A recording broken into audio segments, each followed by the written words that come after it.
Next balancing close ചെയ്യുക. അപ്പോൾ ഇത് നമ്മൾ ജേണൽ എഴുതുന്ന പോലെ വെറുതെ എഴുതി പോവുകയല്ല ചെയ്യുക, നമ്മളിത് ബാലൻസ് ചെയ്യും.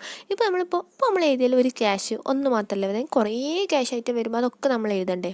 അപ്പോൾ അങ്ങനെ കുറേ എണ്ണം എഴുതുമ്പോൾ എങ്ങനെയാണ് ബാലൻസ് ചെയ്യാന്നാണ് നോക്കുന്നത്. നമുക്ക് ബാലൻസിങ് ഓഫ് അക്കൗണ്ടിൽ നമുക്ക് എന്താണ് ഈ ബാലൻസ് ഓഫ് അക്കൗണ്ട് എന്നുള്ളത് ഒരു ഡെഫിനേഷൻ പോലെ ഇവിടെ തന്നിട്ടുണ്ട്. ഇപ്പോൾ ഡിഫറൻസ് ബിറ്റ്വീൻ ടു സൈഡ്സിനെയാണ് നമ്മൾ ബാലൻസ് ഓഫ് അക്കൗണ്ട് എന്ന് പറയുക. ഡെബിറ്റ് സൈഡ് ക്രെഡിറ്റ് സൈഡ് ബാലൻസിനെയാണ് നമ്മൾ ബാലൻസ് ഓഫ് അക്കൗണ്ട് എന്ന് പറയുക. അപ്പോൾ ഒരാൾ ഡെഫിനേഷൻ ഇവിടെ തന്നിട്ടുണ്ട്. കൊൽഹർ എന്താ പറയുക വെച്ചാൽ balance is the difference between total debit and total credit of an account or total of an account containing only debit or credit. അതായത് ഡെബിറ്റിൻ്റെയും ക്രെഡിറ്റിൻ്റെയും ടോട്ടലിൽ വരുന്ന ഡിഫറൻസിനെയാണ് നമ്മൾ എന്ത് പറയുന്നത്, ബാലൻസ് ഓഫ് അക്കൗണ്ട് എന്ന് പറയുന്നത്. If debit of an account is more than credit it is debit balance. Debit ആണ് ക്രെഡിറ്റിനേക്കാളും കൂടുതലെങ്കിൽ അത് debit balance ആണ്. If credit is more than of if credit is more than of debit, അപ്പോൾ അത് എന്ത് balance ആണ്, അത് ക്രെഡിറ്റ് ബാലൻസ്. അപ്പോൾ steps നമുക്ക് 1 by 1 ആയിട്ട് നോക്കാം. ഫസ്റ്റ് നോക്കി take total of both sides റഫ്ലി. ആദ്യം നമ്മൾ നോക്കും രണ്ട് സൈഡ്സിൻ്റെയും ടോട്ടൽ നമ്മൾ റഫായിട്ട് എടുക്കും. അതാണ് ഫസ്റ്റ് സ്റ്റെപ്പ്. സെക്കൻഡ് സ്റ്റെപ്പ് എന്താണ്, find out the difference between total debit and total credit. നമ്മൾ ടോട്ടൽ ഡെബിറ്റിൻ്റെയും ടോട്ടൽ ക്രെഡിറ്റിൻ്റെയും എന്ത് കാണും, ഡിഫറൻസ് ബിറ്റ്വീൻ നമ്മൾ കാണും. പിന്നെ നെക്സ്റ്റ് എന്താണ്, if total debit is more put difference on credit side account by writing by balance C by D. ഇപ്പോൾ ഡെബിറ്റാണ് ക്രെഡിറ്റിനേക്കാളും കൂടുതലെങ്കിൽ നമ്മൾ ക്ലോസിംഗ് ബാലൻസിനെയാണ് നമ്മൾ ബാലൻസിങ് ഫിഗറായിട്ട് എഴുതുക കേട്ടോ. അപ്പോൾ നമ്മൾ എങ്ങനെ എഴുതുക, by balance C by D എന്ന് പറഞ്ഞിട്ട് നമ്മൾ ഏത് സൈഡിൽ എഴുതുക, നമ്മൾ ക്രെഡിറ്റ് സൈഡിലാണ് എഴുതുക. ഇപ്പം ക്രെഡിറ്റിൻ്റെ ടോട്ടലാണ് ഡെബിറ്റിൻ്റെ ടോട്ടലിനേക്കാളും കൂടുതലെങ്കിൽ നമ്മൾ ക്ലോസിംഗ് ബാലൻസിന് നമ്മൾ എന്ത് എഴുതും, to balance C by D എന്ന് പറഞ്ഞിട്ട് ഡെബിറ്റ് സൈഡിലാണ് നമ്മൾ എഴുതുക. After putting the difference in appropriate side of an account add both the sides account. നമ്മൾ എന്താക്കും, ഇത് നമ്മൾ രണ്ട് സൈഡിലെ ഡിഫറൻസൊക്കെ രണ്ട് സൈഡിലും ഇട്ട ശേഷം നമ്മൾ രണ്ട് സൈഡും എന്താക്കും, ആഡ് ചെയ്യും. അപ്പം ആഡ് ചെയ്യുമ്പോൾ നമ്മൾ ബാലൻസ് എങ്ങനെ കാണുക, ലാർജർ സൈഡിൻ്റെ ടോട്ടലാണ് നമ്മൾ എന്താക്കുക, ബോത്ത് സൈഡിലും എഴുതി വെക്കുക. കാരണം നമ്മൾ ആ ഡിഫറൻസ് വന്നത് കുറഞ്ഞ സൈഡിലായിരിക്കുമല്ലോ. അപ്പോൾ ആ ഡിഫറൻസ് അടക്കം കൂട്ടുമ്പോൾ രണ്ട് സൈഡും എന്താവും, ഈക്വൽ ആവും. അപ്പോൾ ഫസ്റ്റ് തന്നെ നമുക്ക് എന്താക്കാം, രണ്ട് സൈഡും ടോട്ടൽ ചെയ്തിട്ട് ഏറ്റവും കൂടുതലുള്ളത് ഏത് സൈഡാണ് ഏറ്റവും കൂടുതൽ, ഡെബിറ്റ് സൈഡാണെങ്കിൽ ഡെബിറ്റ് സൈഡിൻ്റെ ബാലൻസ് രണ്ടിൻ്റെയും ടോട്ടൽ എഴുതി വെക്കും. ക്രെഡിറ്റ് സൈഡാണെങ്കിൽ ക്രെഡിറ്റ് സൈഡിൻ്റെ ടോട്ടൽ രണ്ടിൻ്റെയും ബാലൻസ് എഴുതി വെക്കും. എന്നിട്ട് എന്താണ്, ഏറ്റവും കൂടുതലുള്ളതിൽ ഏറ്റവും കുറവുള്ള സൈഡ് കുറച്ചിട്ട് അവിടെയാണ് നമ്മൾ എന്തായത് ക്ലോസിംഗ് ബാലൻസ് എഴുതുക.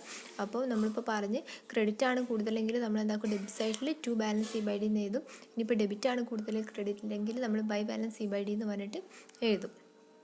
അപ്പോൾ അത് കഴിഞ്ഞിട്ട് നമ്മളെന്താക്കും ഡ്രോ എ ലൈൻ.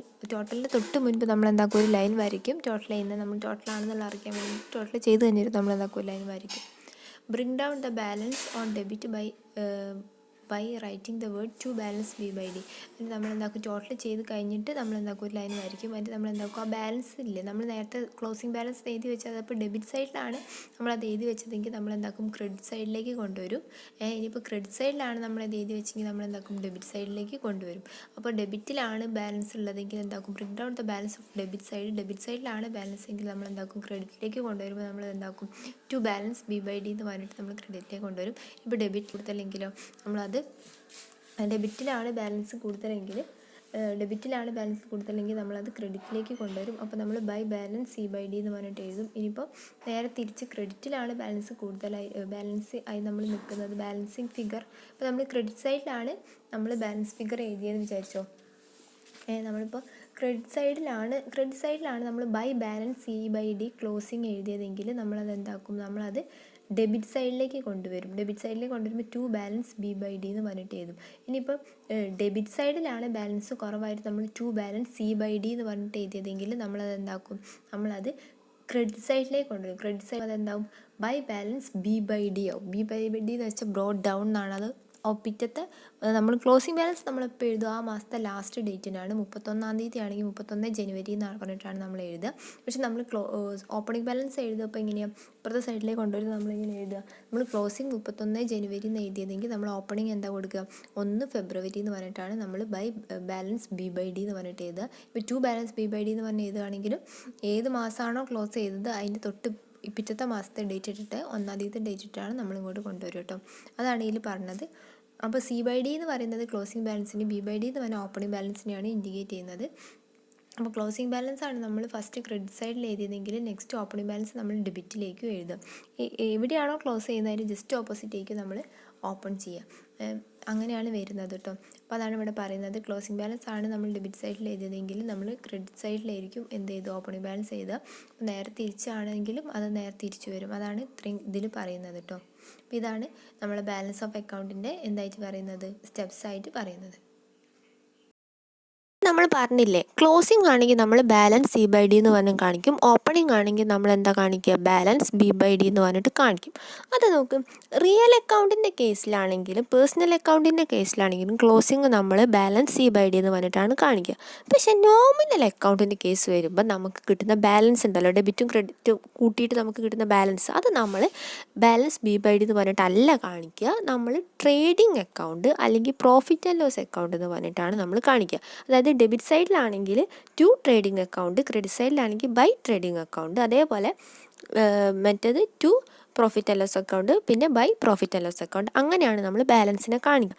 അതായത് എല്ലാ ഡയറക്റ്റ് എക്സ്പെൻസസിനും ആണെങ്കിൽ നമ്മൾ ടു ട്രേഡിംഗ് അക്കൗണ്ട് എന്നുള്ള വേർഡിലൂടെയാണ് നമ്മൾ ക്ലോസിംഗ് ബാലൻസിനെ റെപ്രസെൻറ്റ് ചെയ്യുക. ഇനി ഇൻഡയറക്റ്റ് എക്സ്പെൻസ് ആണെങ്കിൽ നമ്മൾ പ്രോഫിറ്റ് ആൻഡ് ലോസ് അക്കൗണ്ട് എന്നുള്ള വേർഡ് ഉപയോഗിച്ചിട്ടാണ് നമ്മൾ ക്ലോസിംഗ് ബാലൻസിനെ റെപ്രസെൻറ്റ് ചെയ്യുക. അപ്പോൾ നിങ്ങൾക്ക് ഡയറക്റ്റ് എക്സ്പെൻസസ് എന്താണ്, ഇൻഡയറക്റ്റ് എക്സ്പെൻസസ് എന്താണെന്ന് നിങ്ങൾക്ക് പെട്ടെന്ന് മനസ്സിലാവില്ലല്ലോ.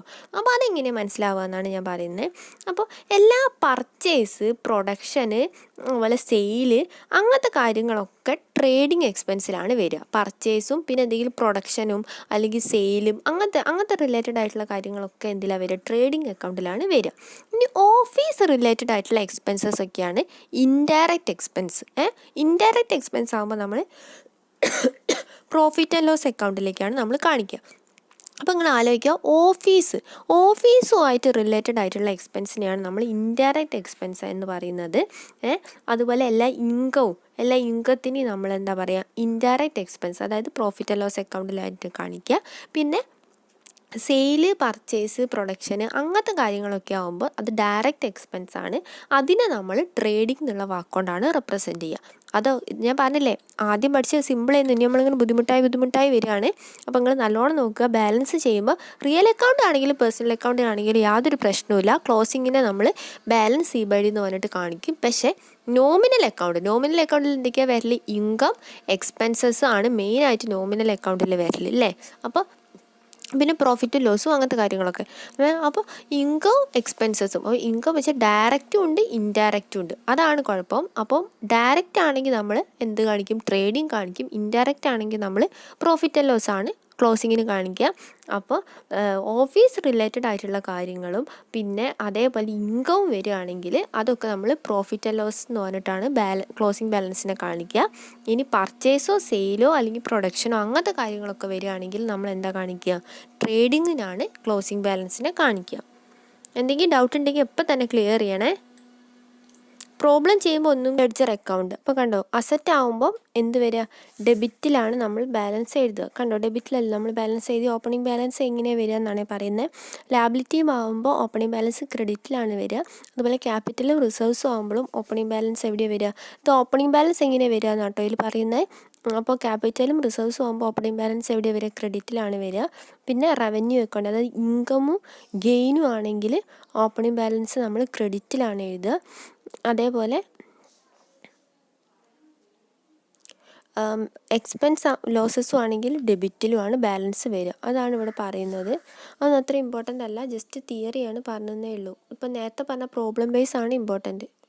അടുത്തത് ക്ലാസിഫിക്കേഷൻ ഓഫ് ലെഡ്ജർ ആണ്. അതിൽ ഡെപ്റ്റേഴ്സ് ലെഡ്ജർ എന്ന് വെച്ചാൽ നമുക്കറിയാം കസ്റ്റമേഴ്സിൻ്റെ ലെഡ്ജർ, നമ്മൾ പൈസയ്ക്ക് വിൽക്കുന്നതും കടത്തിന് വിൽക്കുന്നതുമായ അവരെ ലെഡ്ജേഴ്സിനെയാണ് നമ്മൾ ഡെപ്റ്റേഴ്സ് എന്ന് പറയുക. അപ്പോൾ ആരാ പേര് എന്ന് വെച്ചപ്പോൾ മുത്തു, റാം, അങ്ങനെ കുറേ പേരില്ലേ, ഓരോ പേര് വെച്ചിട്ട് ഇത് ക്രെഡിറ്റ്, അവർക്ക് ഡെപ്റ്റേഴ്സിന് വേറെ പേരുണ്ട്, കസ്റ്റമേഴ്സ് ലെഡ്ജർ അല്ലെങ്കിൽ സോൾഡ് ലെഡ്ജർ എന്നുള്ള പേരുണ്ട്.